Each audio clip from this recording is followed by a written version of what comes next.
The 1986 Budweiser G.I. Joe's 200 at Portland International Raceway was a Father's Day classic and one that should be remembered and celebrated by IndyCar fans everywhere. Most of these classic races that I visit on this channel, I actually remember them, and I remember several from the 90s quite well, even though I was so young, being born in the year 1990. But occasionally, I like to throw it back even further and visit some of motorsport's all-time greatest races from the 80s. And personally, if the footage is available, I would go back even further. Michael Andretti was the hottest driver coming into this race, as it was number 5 on the calendar and Michael won 2 of the first 4 races. He showed great speed throughout the weekend, but qualifying was under wet conditions and Emerson Fittipaldi managed to get the pole while Michael had to settle for second.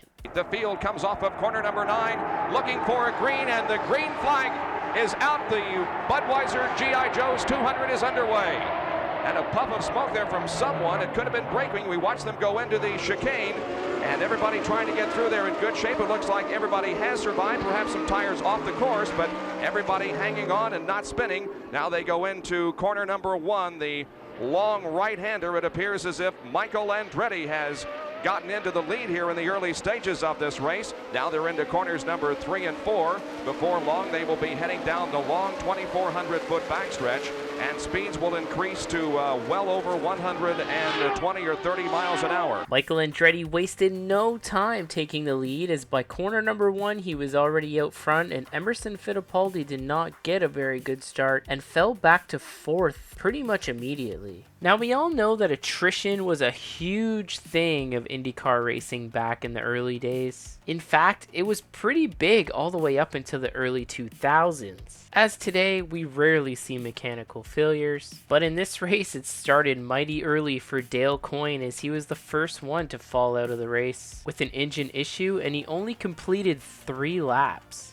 And not too long after that, the next victim would fall, and it would be the 1986 Indianapolis 500 winner, Bobby Rahal, as he would have to bring his car down to the pits and retire due to an oil leak after completing only 7 laps. And then after 12 laps, Dominic Dobson would fall out of the race due to overheating issues. And with all these early retirements going on, Michael Andretti was whooping some ass, 6 seconds in front already, and it really looked like nobody had anything for him today, because the field really was starting to drop like flies, as after only 14 laps, Roberto Moreno would have to retire his Lola Cosworth due to his engine expiring. Jose Garza would be the next one to find trouble, as he would limp his car back around to pit road and officially retire from the race with handling issues, as we're only 30 laps in and already 5 cars have fallen out. Shortly after this, leader Michael Andretti would bring his car down pit road for a routine green flag pit stop, and the lead would be temporarily relinquished to Roberto Guerrero. And then once Guerrero hit pit road, Danny Sullivan would lead 1 lap before Michael Andretti would return to the lead of the race. And on that same lap that Danny Sullivan hit pit road, Rick Mears was on pit road, and he would have to retire his Penske March Cosworth as he ran into gearbox issues. Now, I know what some of you guys are thinking. You're probably like, hey, this race is kind of boring. Why is he covering this one? And up to this point, besides the attrition rate, I kind of have to agree it was kind of a boring race. But trust me, it does get exciting towards the end. As we approach the halfway point, Jack Arute talked about this pretty interesting tire blanket story that I personally did not even know about. So when I saw this, I thought this was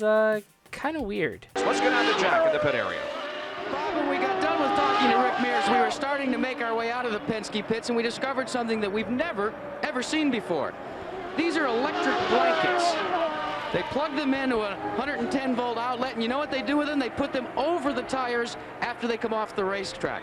What they theorize is that by keeping the temperature in the tires, they can keep them up to the handling characteristics that they had when they were on the car. Let me tell you what, in this heat, that's a first. You want to curl up inside one of these? Well, Jack, we know it's warm down there, but I doubt if you're going to need an electric blanket at least around you for the rest of the year. Jack, I'll just disagree just for a second on you. You did say that they put the electric blankets on the tires after they come off the car. Of course, they put the electric blankets on the tire before they put them on the car. So they're already warmed up to racing temperature. So when they put the fuel into Rick's car, he can go straight out and stand on it as hard as he did before he came in on the new tires. That's what confused me. That's what I at first thought was indeed the case. But what I noticed was when Danny Sullivan came into the pits, they pulled a set of tires off of his car and quickly sequestered them inside those blankets. That's what's got me confused. Jack, I think they're trying to confuse us. Doesn't take too much. Doing a great job of it. As you see there, very confusing and bizarre by Team Penske, as even Jack Arute and Derek Daly and everyone was confused. That super high attrition rate would continue as Johnny Rutherford would be the next one to go behind the wall as he lost oil pressure in his March Cosworth. As that now leaves 7 of the 21 starters now out of the race due to mechanical failure before we even hit the halfway point. Now, if you're still thinking about that whole tire blanket thing and are just as confused as I was when I saw that, Jack Arute did a follow-up. Here's an update on what they're really used for. Well, Derek, let's update you. Remember we were talking and discussing, do you put hot tires or cold tires in the blankets? Well, here's the story. They put both inside. What they're doing with these electric blankets is trying to keep not only the heat, but the pressure inside the tires. I talked to the tire expert here in Danny Sullivan's pit, and you can see them working them over now. They say it takes as much as one entire lap around this place to get the tires up to the proper pressure under racing conditions.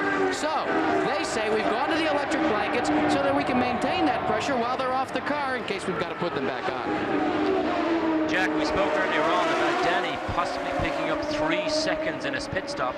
That put him ahead of Roberto Guerrero. I wouldn't mind betting that it was actually the hot tires that gave Danny the advantage. So there's the high-tech world now coming more and more so to IndyCars, and I think that may be just the advantage Danny has. You know what you talk about that, Derek? Remember Mark Donohue, the driver for Roger Penske in the early days? You know what they used to talk about? The unfair advantage? Right. We may have stumbled across one right here. I think we did. The leader is working heavy traffic at this point. He's the last car there in this line. Right ahead of him is his father, Mario, and Mario is running in 7th position. We have 7 cars on the lead lap, but Michael will try here on the backstretch perhaps to pass his father. There they go side by side. Michael elects not to pull alongside and pull the pass at least right now. We'll see what happens. Oh, and look at him sneak to the inside and make a nice move on his father in turn number 9, and he puts his father a lap down. So we have 6 cars now on the lead lap. How about that for Michael saying, watch this, Dad? I don't think Mario will be impressed at the little tap that Michael obviously gave his father's right front wheel there. I think we'll probably run that back again so you can see, but Michael actually committed himself to go down the inside, maybe a shade too fast, drifted wide, and actually touched the front wheel of Mario's car. I don't think his dad would, we see it here. You see Michael down the inside, completely committed. He hits the curb with his right front wheel, bang, just hits his dad there. I don't think they're the type of lessons that Dad taught him. Now Michael is trying to lap, and as a matter of fact, he already has. He has passed Al Unser Jr. So we have 5 cars now on the lead lap. As Michael Andretti is picking him up and putting him down, only 5 cars remain on the lead lap. However, Danny Sullivan is still not too far behind him, keeping Michael honest, so Michael cannot afford a mistake at this point. But remember this point in the race too, because it seems that some of these cars that Michael Andretti is putting a lap down here have all but lost their chance at a victory, but that would definitely not be the case. Also, Jack Arute with that follow-up to that tire blanket situation by Team Penske, which was honestly just a genius idea by Team Penske, as obviously in 1986 this was perfectly within the rules and they were the only team that was doing it, so it was definitely a huge advantage. But as we all know, in today's IndyCar, tire blankets are banned, and even Formula 1 wants to ban them going into 2024. On lap 64, right when the broadcast was returning from a commercial break, as Roberto Guerrero, who just passed Danny Sullivan to move into 2nd place, literally runs over the back of Kevin Kogan's lapped car. We're glad you could join us here on Father's Day for the G.I. Joe's BUDWEISER 200 IndyCar race from Portland International Raceway, in a crash involving Roberto Guerrero, as he has had contact with another car and the car almost going over backwards. Roberto had just moved into 2nd position. passing Danny Sullivan when this incident occurred. It's also involving Kevin Kogan. You can see that Roberto ran up over the rear wing, or at least made contact with the rear of the car of Kevin Kogan, and we have a replay of what happened. This could have been a horrible crash, Derek. Now there's a good 2 car lengths between Kevin and Roberto here. I can only think that Kevin must have missed a gear, because Roberto literally ran straight into the back of him. So Kogan obviously slowed down, but an enormous accident. Could have been so much trouble here. That car could have just gone right on over backwards. Fortunately, it did not, but it looks like that it's going to spell the end for both Kevin Kogan and Roberto Guerrero. He's moving down the backstretch, but of course very slowly, as the front suspension has been broken on that car. You can see the left front wheel. Both cars are still mobile, and Kevin Kogan will be first back to the pits. I'm sure we can get Jackaroo down there. Truly unfortunate for Roberto Guerrero, as he was moving back towards the front, just moved up into second place, having a solid day, to unfortunately have it come to an end just like this. Now in today's IndyCar, 100% without a doubt, that is a caution, but not in 1986. In fact, during this race, I'm pretty sure IndyCar forgot to pack the yellow flag and even bring it to the track, as the green flag stayed out despite this accident and clearly debris that got spread around the racetrack. You can see that there is quite a bit of interval between Kevin Kogan and Roberto Guerrero as they come off of the chicane, but look what happens now, Derek. Suddenly Roberto gains on Kevin instantly. I mean, that doesn't happen normally. You see how high he was, 5 or 6 feet in the air with the front of that car. Turns out Kevin Kogan was having fuel pickup issues, so the car would lose power coming off certain turns, and that's what caused this accident. Not too many laps after this, as the broadcast went to a commercial break, the leader Michael Andretti would make his pit stop, and Danny Sullivan would stay out and come in a lap later. Danny Sullivan was able to successfully do the overcut and get out of the pits just in front of Michael Andretti. This is the first time all day that Michael Andretti has even been challenged, as he was able to maintain a pretty healthy lead throughout the entire day so far. And going back to that tire blanket situation, maybe that this was definitely a huge advantage here, as Danny Sullivan was able to come out of the pits and defend Michael successfully right away. Well, normally Michael should have been able to get by him, as Michael's tires were already up to temperature, but here that was simply not the case. Michael Andretti would also start having to look in his rear view mirror as Emerson Fittipaldi was starting to come back into the picture, and it was looking like we're going to have a 3-car battle for the lead of the race. Sadly though, on lap 80, Emerson Fittipaldi would be the next victim to attrition, as his engine would expire and he would pull off to the side of the track and be out of the race. The very next lap though, things were about to heat up at the front, as Michael Andretti was putting huge pressure on Danny Sullivan to retake the lead of the race, and let's just say things are about to get a little dramatic. Now we have a real battle for the lead, as once again Michael Andretti has sneaked up on the rear wing of Danny Sullivan, and Michael may be making a bid right here. They come off the corner. They're in corner number 5, now 6. They look like they're almost touching wheels, and they do! Danny Sullivan crashes into the wall, makes heavy contact as he and Michael touched wheels. Just going on to the back straight at corner number 6. Danny Sullivan has crashed. He is out of the race. I don't know whether there will be any damage to Michael Andretti's machine or not, but boy, Danny took a real shot. There's a situation where 2 cars needed the one piece of road. Michael tried to go around the outside of Danny, which in a road race is almost impossible to do, but he did try and make it, and both cars accelerated out, touched, and Sullivan is out instantly. Michael Andretti has gone by our position here in the booth. He does sound okay, but we're going to run a replay here and we have another look. You see Danny's on the right-hand side of the road. The ideal position is to be on the left-hand side for a fast exit. So Michael tries to go around the outside. That's a very risky, difficult move. They now both accelerate together. Danny sees him, pulls over a little bit. Michael is now out of room a little bit. Now there's a left-hand kink. Michael has nowhere to go over the curb. Pushes into Danny. The wheels lock. And Danny's car rides over the front wheel of Michael's car. Danny's quite lucky. He did hit that quite hard, but we do know he is okay because he jumped straight out. But there's a typical situation of 2 cars needing the one piece of road, and when you're battling for the lead, it's very, very difficult to give up. That car got on 2 wheels before it hit the wall hard, and Michael Andretti appears to have a flat right front tire. or at least something wrong with the suspension. Yes, definitely the right front is flat, and you can see how he's having difficulty braking the car. He does break off of corner number 9 and brings the car into the pit area. And let's see if this is going to be just a situation of changing the tire and where it will be terminal. Here's Jack Arute. Michael Andretti has pulled his Graco car into the pits, and it is a tire only, and we qualify that. The right side, the right front, you can see it was just totally ripped apart off the rim. They're checking underneath the car, one of the cart officials, to make sure there's no damage. Andretti is down, and he's away. A good stop, but a costly one for Michael Andretti, especially after that crash. Michael Andretti back out on the racetrack after contact with Danny Sullivan, and Michael maintains the lead. Now running in second position is the other Andretti. Mario is second.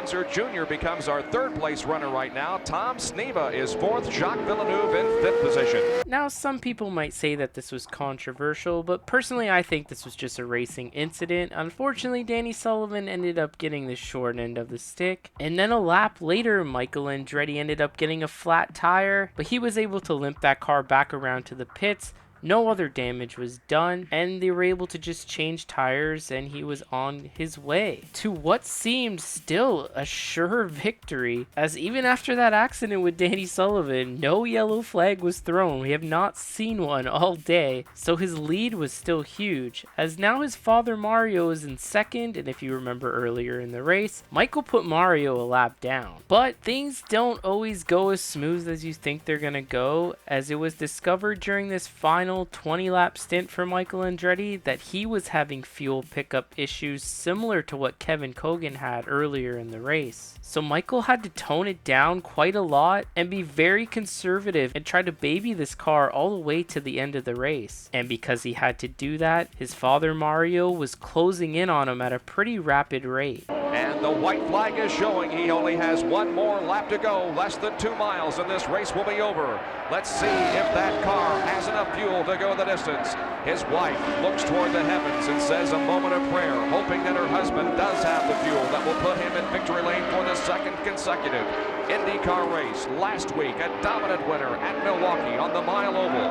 A completely different kind of racetrack here this afternoon in Portland, Oregon, but he still has the lead. He's rounding corner number 3 now, heading slightly uphill into corner number 5. The gap when he passed our booth was 2.9 seconds, so he is very, very conservative. Mario is catching him at the rate of 2 seconds a lap. He is on the backstretch on his final lap. This normally would be the second fastest portion of the racetrack, but Michael Andretti is not going as fast this time as he has in previous laps. It appears as if he is going to make it. He's in corner number 9, the final corner on the racetrack. He comes off the 9th corner. The car is a little slow coming off the corner. He's out of fuel. He is out of fuel, dropping to the inside. And here comes the finish line. Who's going to win it? I think it's impossible to say at this point who won the race. It looks like Mario. Unbelievable. Michael ran out of fuel as the car came off the 9th corner. He dropped to the inside. Mario and Little Al were coming quickly. They pulled up and they finished literally side by side at the start-finish line. It appears as if Mario might have won, but we're going to hold off any definite conclusion on that until we can study perhaps the videotape.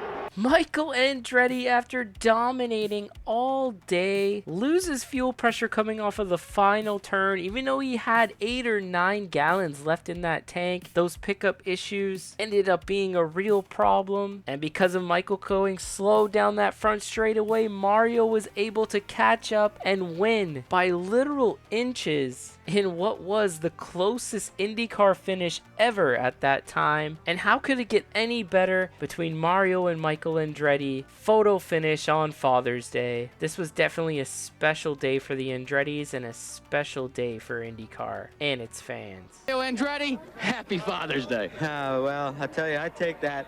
It's the most wonderful greetings he could have given me today, and I guess Michael just ran out of fuel on time, and funny thing is, I don't pity him at all. You know, you always said all the time that Michael came up and started running Indy cars, and people like us would say, well, what if it came down to you and your son? Would you stay out of it? No question now what you'll do.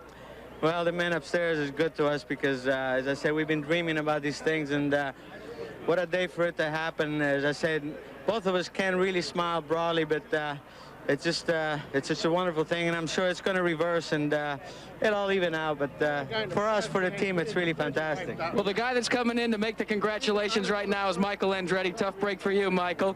What do you think, though, when you knew that you were running out of fuel and you knew that it was your father behind you? Well, I knew it was going to be real close. In the last lap, I could barely keep the car running, and off of the last corner, it just died, and that's how he got me. But if anybody's going to beat me, I'm glad it was him. Mixed feelings at all?